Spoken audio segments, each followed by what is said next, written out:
Assalamualaikum warahmatullahi wabarakatuh. Selamat datang kembali di Dosen Organisasi Channel yang khusus untuk membahas tentang International Style dan Event Systematic.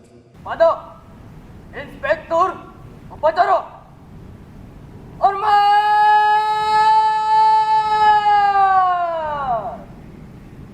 Rang Kapor Upacara Bendera dalam rangka memperingati Hari Sumpah Pemuda Rabu 28 Oktober. Siap! Bendera siap!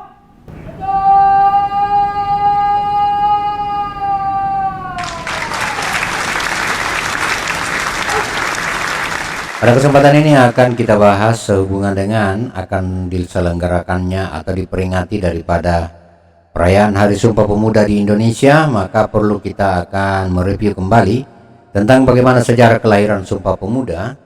Benarkah bahwa kelahiran pemuda pada saat tahun 1928 itu menunjukkan sebuah rivalitas yang penting untuk mengakui daripada sebuah kelompok pemuda atau satu kelompok pemuda yang tidak terakomodir dalam Budi Utomo? Apakah benar Budi Utomo tidak memberikan kontribusi pada saat Sumpah Pemuda akan dilaksanakan? Kenapa bisa disebut bahwa ada sebuah rivalitas antara pergerakan pemuda tahun 1928, tepatnya pada tanggal 28 Oktober, dengan Budi Utomo? Kenapa kemudian kita memberi nama, harus bernama Sumpah Pemuda? Kenapa yang tua tidak bersumpah? Apakah itu bermakna yang tua kadang pikun dengan sumpahnya?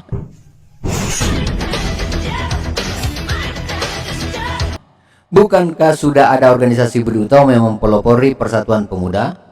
Ataukah lahirnya Sumpah Pemuda merupakan inspirasi karena pemuda tidak memiliki peran banyak ketika itu? Darah pemuda adalah darah yang penuh dengan semangat dan energi. Yang jelas, penggagas Persatuan Pemuda Indonesia tidak ada satupun dari Budi Utomo.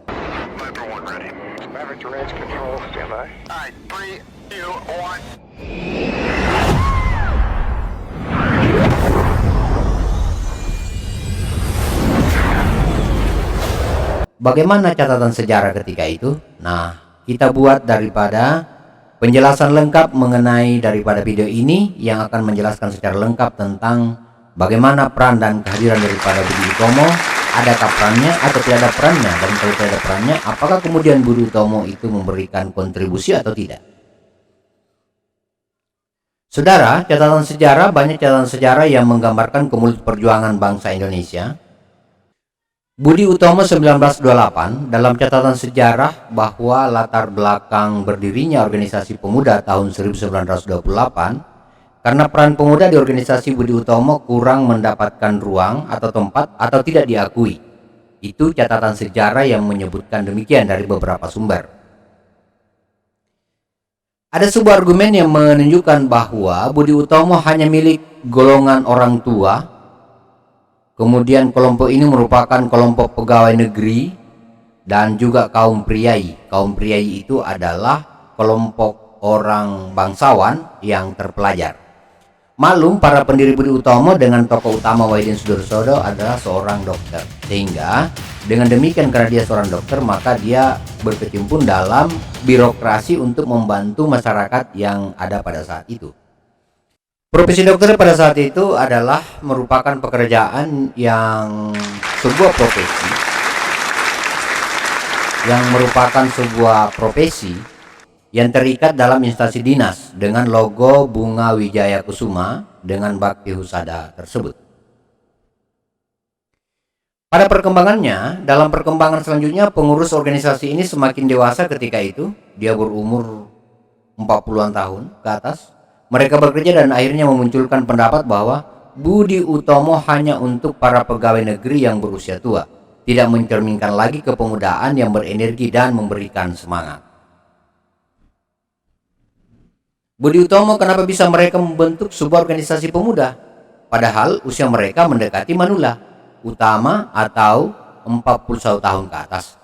Jawabannya adalah pada saat mereka membentuk perkumpulan Budi Utomo pada 20 Mei 1908 di Jakarta, Usia mereka adalah 20 tahun, kecuali Wahidin Sudirohusodo yang berusia 50-an tahun. Pertanyaannya, kenapa Wahidin Sudirohusodo kemudian bergabung dalam kegiatan Budi Utomo yang menghimpun daripada para pemuda? Karena perlu kita ketahui bahwa Wahidin Sudirohusodo adalah merupakan senior daripada para pendiri lahirnya Budi Utomo tersebut. Selanjutnya, terjadi keprihatinan pemuda. Seiring berjalannya waktu, terdapat beberapa pemuda yang merasa tidak mendapatkan tempat di Budi Utomo, menghimpun pemuda-pemuda, serta ada argumen kuat dari pemuda pada tahun 1928 bahwa Budi Utomo tidak mengakomodir mereka. Sehingga lahirlah beberapa perkumpulan pemuda, sebutlah Jong Sumatranen, kelompok Kalimantan, kelompok Sulawesi, kelompok Nusa Tenggara hingga Papua. Jika demikian, maka kelompok pemuda 1928 yang membangun nilai nasionalisme. Kenapa demikian? Karena mereka lah yang kemudian mempersatukan beberapa kelompok pemuda dari berbagai jejaring yang ada di Indonesia saat ini, yang sebelumnya hanya terkotak pada kelompok Jawa saja. Kami ulangi sekali lagi, akibat kondisi tersebut, golongan muda yang baru muncul pada tahun 1920-an merasa semakin tersingkir oleh Budi Utomo. Akhirnya mereka, para pemuda, kemudian berkomunal dengan sebuah niatan membuat sebuah perkumpulan atau organisasi sendiri, membangun networking ke berbagai pulau se-Nusantara. Berikutnya, perlu kita ketahui dan mempertanyakan bagaimana posisi berdiri para pendiri Budi Utomo dan di mana para pendiri ini berada ketika Sumpah Pemuda akan dideklarasikan. Sebelum menjawab pertanyaan tersebut, posisi berdiri daripada para pendiri Budi Utomo pada saat Sumpah Pemuda, maka penjelasan lebih awal adalah kita harus mengetahui mengenai sejarah organisasi-organisasi yang bergabung sehingga memunculkan dan melahirkan daripada Sumpah Pemuda. Beberapa organisasi pemuda yang bergabung untuk menambah informasi mengenai kekuatan organisasi pemuda tahun 1928, maka terdapat beberapa pemuda atau lembaga yang menyatakan diri berdeklarasi. Di antaranya adalah Trikoro Darmo, terhitung pada tahun 1908 hingga 1915, tidak ada organisasi yang berdiri untuk menjadi payung para pemuda setelah berdirinya organisasi pemuda Budi Utomo hingga lahirnya Trikoro Darmo. Organisasi Trikoro Darmo menyatakan dengan tegas pondasi berdiri pada tanggal 7 Maret 1915 di Batavia. Hanya butuh waktu 3 tahun kemudian merubah nama menjadi Jong Java. Jadi awal mula berdirinya daripada Jong Java itu adalah dimulai dengan Trikoro Darmo. Pendiri daripada Trikoro Darmo ini diantaranya adalah Jong Java yang kita kenal sekarang. Hal itu besar karena beberapa nama penting dengan ketokohan yang sangat kuat, yakni Sunardi, kemudian ada R. Satiman Wiryo Sanjoyo, dan beberapa nama-nama lain seperti Kadarman dan Agus Salim yang terlibat di dalam.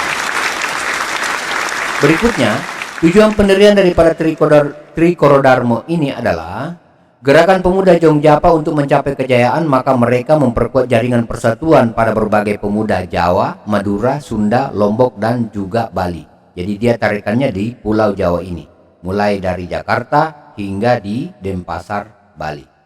Usaha yang dilakukan untuk mencapai tujuan yaitu dengan pola kaderisasi pengetahuan dan konsep umum bagi para pengikutnya, menjalin tali silaturahim antar pelajar, sekolah menengah, sekolah kejuruan atau sekolah guru.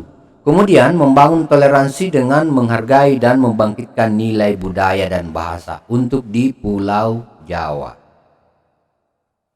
Kemudian terjadi pro kontra politik dalam Trikoro Darmo itu sendiri. Pada awalnya organisasi ini tidak bergeming, kokoh tanpa politik.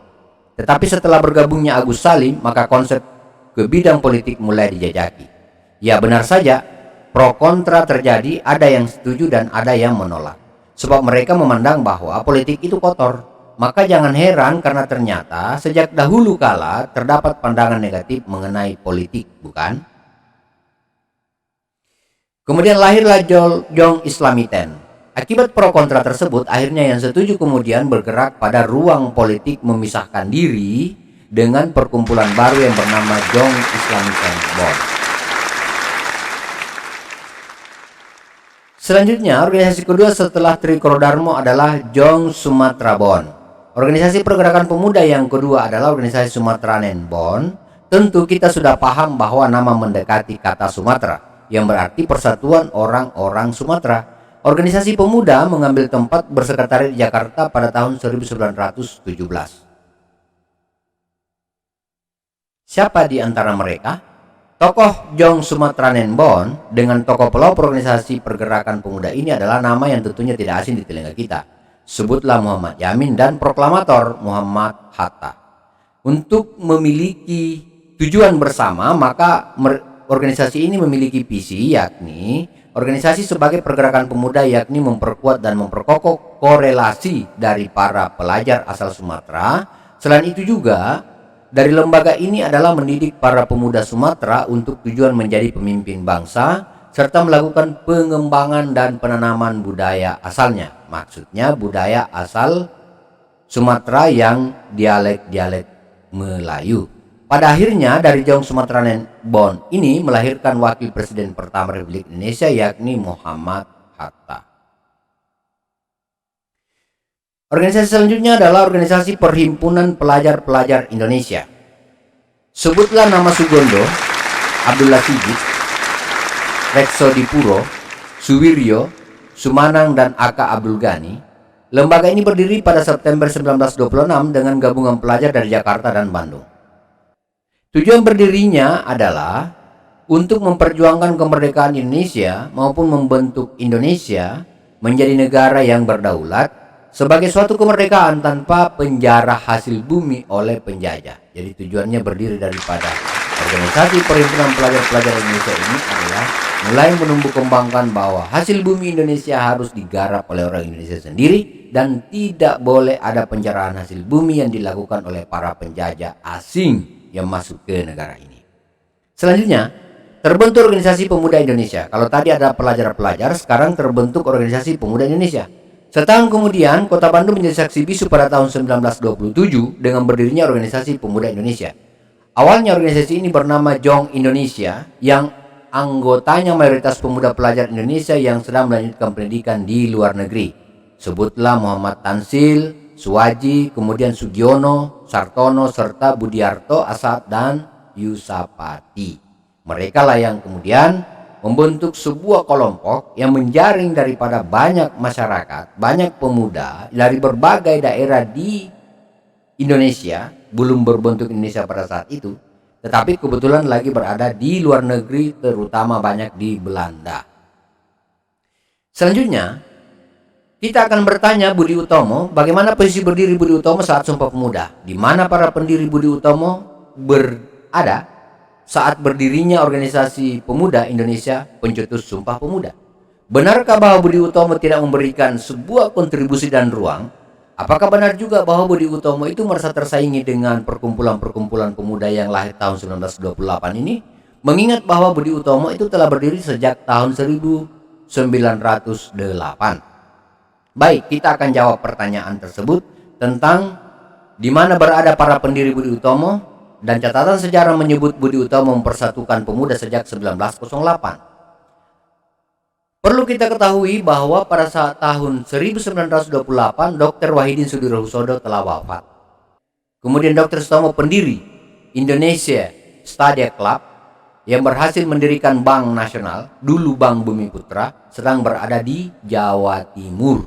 Kemudian Dr. Suraji dipindahkan ke Klaten, menyelesaikan masalah wabah penyakit yang memakan korban penduduk sipil yang banyak, yakni penyakit busung lapar. Kemudian berikutnya adalah Dr. Gunawan Mangunkusumo ke Belanda untuk pendidikan spesialis paru.